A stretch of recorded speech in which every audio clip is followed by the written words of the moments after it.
बताएं। देखो बच्चा, उपाय है 501 रुपया रखो और देखो जब यहाँ से हम मंत्र मारेंगे उन लोगों का गांड चले जाएगा।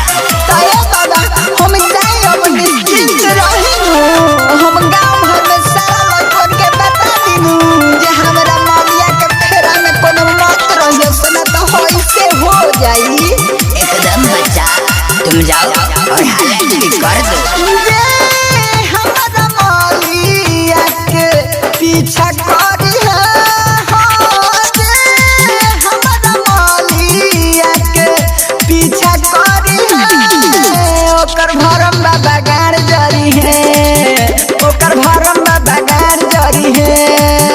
ओकर भरम बाबा गाड़ जरी है।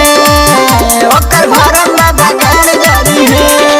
सुन लो बाबा, ए बाबा बताई हनी 121 रुपया रउआ के चढ़ावा तनिए भरम बाबा। कुहकाई है तड़पाई है हगे बेरी बेरी दौड़ाई है। कुहकाई है तड़पाई है हगे बेरी बेरी दौड़ाई है। बुझल भाई लो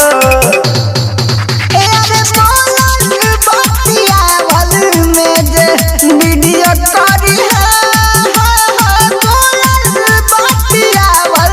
में जे वीडियो करी है। ओकर भरम बाबा गाड़ जरी है। ओकर भरम बाबा गाड़ जरी है। ओकर भरम बाबा गाड़ जरी है।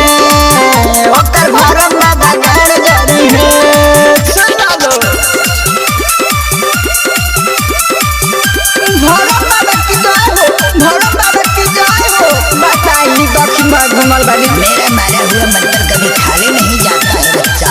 यारा कानवा के ढाला कानवा के जे चोराई है ओकरा मालावा के। यारा कानवा के ढाला कानवा के जे चोराई है ओकरा मालावा के। बुझियो ध्यान में रखले रहियो। प्यार के बीमारी ओकर उता झारी है। प्यार के बीमारी ओकर उता झारी है।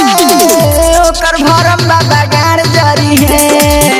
ओकर भरम बाबा गाड़ जरी है। ओकर भरम बाबा गाड़ जरी है। ओकर भरम बाबा गाड़ जरी है। सुन लो सुन लो सुन लो।